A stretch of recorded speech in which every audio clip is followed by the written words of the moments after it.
friends, welcome to Kavitha Samayalarai. இன்னைக்கு நம்ம பார்க்க போற ஸ்பெஷல் ரெசிபி சுவையான நண்டு குழம்பு. இந்த நண்டு குழம்பு ரெசிபி சப்ஸ்கிரைபர்ஸ் நிறைய பேர் கேட்டுக்கிட்டே இருந்தீங்க அப்லோட் பண்ண சொல்லி. ஸோ இன்னைக்கு பார்த்துடலாங்க. நான்வெஜ் ஐட்டம்ஸ்லேயே சீ ஃபுட்டு தான் பெஸ்ட்டு. அதுலேயும் இந்த நண்டு வந்து ஒரு நல்ல ஒரு யூனிக் டேஸ்ட்டோடு இருக்கும். நம்ம கரெக்டான அந்த ஸ்பைசஸை சேர்த்து மசாலா செஞ்சு அதில் இந்த நண்டு குழம்பு செய்யும்போது டேஸ்ட்டு ரொம்ப நல்லா இருக்குங்க. அதே சமயம் நல்ல ஒரு மருந்தாக இருக்கும். சளி இருமலுக்கு இது வந்து ஒரு பெஸ்ட் ஒரு ரெமடியாக இருக்கும். டக்குன்னு நம்மளுக்கு சரி பண்ணிவிடும். ஸோ இன்றைக்கி ஒரு அருமையான நண்டு குழம்பு ரெசிபி பார்க்கலாங்க. அதுவும் நல்லா அந்த ஃப்ரெஷ்ஷாக மசாலா வறுத்து அரைச்சி சூப்பராக செய்ய போகிறோம். ஸோ வாங்க அந்த ரெசிபி எப்படின்னு பார்க்கலாம். கண்டிப்பாக செஞ்சு பாருங்கள், ரொம்ப டேஸ்ட்டாக இருக்கும். இப்போ இங்கே நண்டு ரெடியாக இருக்குது. அதாவது இங்கே கிட்டத்தட்ட ஒரு 750 கிராம் நண்டு வந்து எடுத்திருக்கேன். நல்லா க்ளீன் பண்ணி கட் பண்ணி ரெடியாக இருக்குங்க. ஸோ சமைக்க ரெடியாக இருக்குது. இதுக்கு தகுந்த மாதிரி இப்போ மசாலா வறுத்து அரைச்சி செய்ய போகிறோம். இப்போ மசாலாவுக்கு நம்ம ஸ்பைசஸ் எல்லாம் வறுத்து ரெடி பண்ணிடலாங்க. இங்கே ஸ்டவ்வில் பேன் வச்சாச்சு. பேன் சூடானதுக்கப்புறம் 1 ஸ்பூன் சோம்பு, 1.5 ஸ்பூன் அளவுக்கு சீரகம், 1 டீஸ்பூன் மிளகு, 1 டீஸ்பூன் கசகசா, 1 டேபிள் ஸ்பூன் வர கொத்தமல்லி, 6 வரமிளகாய். காரம் வந்து கண்டிப்பாக உங்களுடைய டேஸ்ட்டுக்கு தகுந்த மாதிரி சேர்த்துக்கங்க. இங்கே நான் 6 வரமிளகாய் சேர்த்துருக்குறேன். இதில் கொஞ்சமாக எண்ணெய் விட்டு நல்லா வறுத்தரலாம். நல்லா வாசனை வர வரைக்கும் வறுத்து விடணும். ஸ்பைசஸ் எல்லாம் நல்லா பொரிஞ்சு வாசனை வரணும். ஸோ ஸ்டவ்வை வந்து ஒரு மீடியம் ஃப்ளேமில் வச்சுக்கிட்டு பொறுமையாக வறுத்து விடுங்க. ஸோ இது ரெடி ஆனதுக்கப்புறம் இப்போ ஒரு 3 டேபிள் ஸ்பூன் அளவுக்கு துருவின தேங்காயும் சேர்த்து நல்லா ஒரு 2-3 நிமிஷம் வறுத்து விட்டுறணும்.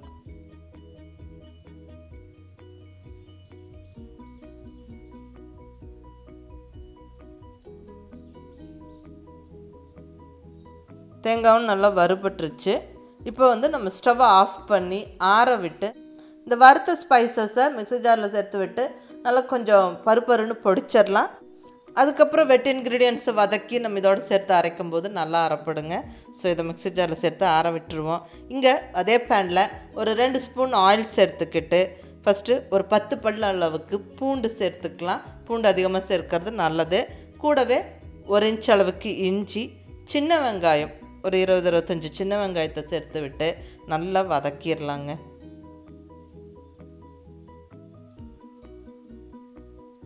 இது ஏற்கனவே சொன்ன மாதிரி இந்த நண்டு குழம்பு சளி இருமலுக்கெல்லாம் நல்ல மருந்தாக இருக்கும். ஸோ இந்த பூண்டு சின்ன வெங்காயம்லாம் சேர்க்கறது ரொம்ப நல்லாயிருக்கும். சின்ன வெங்காயம் இல்லைன்னா பெரிய வெங்காயம் சேர்த்துக்கோங்க. பட் சின்ன வெங்காயம் பெஸ்ட்டு. இப்போ கூடவே நல்ல ஒரு பெரிய தக்காளியும் சேர்த்து நல்லா வதக்கிடலாங்க. இந்த தக்காளி கொஞ்சம் நல்லா ஒரு சாஃப்ட் ஆகிற வரைக்கும் வதங்கட்டும். அதே சமயம் நம்ம வறுத்த அந்த ஸ்பைசஸை இப்படி கொஞ்சம் பருப்பருன்னு பொடிச்சாச்சு பாருங்கள். இந்த மாதிரி பொடிச்சு வச்சாச்சு. இப்போ வதக்கின தக்காளி வெங்காயத்தெல்லாம் ஆற விட்டு நம்ம வறுத்து அரைச்சி வச்சுருக்கிற ஸ்பைசஸோட இந்த வதக்கின வெங்காயம், தக்காளி, பூண்டு, இஞ்சி இதெல்லாமே சேர்த்து விட்டு நல்லா கொஞ்சம் தண்ணி விட்டு ஃபைன் பேஸ்ட்டாக அரைச்சிக்கணுங்க. பாருங்கள், இந்த மாதிரி நல்லா ஃபைன் பேஸ்ட்டாக அரைச்சிடணும். அவ்வளோதான். நல்லா கமகமன் மணக்க நம்ம மசாலா ரெடியாக இருக்குது. இப்போ குழம்பு தாளிச்சிடலாம். இங்கே ஸ்டவ்வில் பேன் வச்சாச்சு. இப்போ 2 ஸ்பூன் ஆயில் சேர்த்துக்கிறேன். ஆயில் கொஞ்சம் சூடாகட்டும். இப்போ தாளிக்கிறதுக்கு கொஞ்சமாக ஒரு 1/4 ஸ்பூன் சோம்பு, ஒரு 2 கொத்து ஃப்ரெஷ்ஷான கருவேப்பிலை, 2ஆக கட் பண்ணின ஒரு பச்சை மிளகாய், இது ஜஸ்ட் ஒரு ஃப்ளேவருக்கு வேண்டி.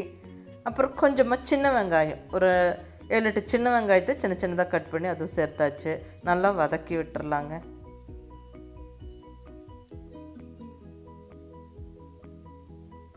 இப்போ இதில் ஒரு சின்ன ஸ்பூன் அளவுக்கு மஞ்சள் பொடியும் சேர்த்து வதக்கி விட்டு இப்போ அரைச்ச மசாலாவை ஆட் பண்ணிடலாம். கூடவே குழம்புக்கு தேவையான தண்ணி, எந்த அளவுக்கு நம்மளுக்கு குழம்பு தேவைப்படுமோ அதுக்கு தகுந்த மாதிரி தண்ணி விட்டுக்கோங்க.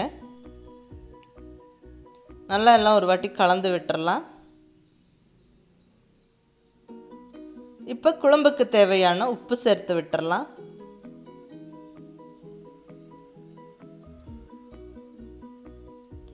உப்பு சேர்த்து எல்லாம் நல்லா கலந்து விட்டுட்டு லிட்டு வச்சு க்ளோஸ் பண்ணி நல்லா கொதிக்கிறதுக்கு விடணும்.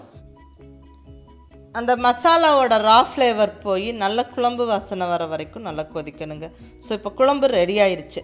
இப்போ இந்த ஸ்டேஜில் நம்ம ரெடியாக வச்சுருக்கிற நண்டுகளை சேர்த்து விட்டுறலாம். இங்கே 3/4 கிலோ நண்டு நல்லா கழுவி சுத்தம் பண்ணி 2 கட் பண்ணி இப்படி வச்சுருக்கிறேன். ஸோ இதை நம்ம இப்போ குழம்புல சேர்த்து விட்டுறலாம்.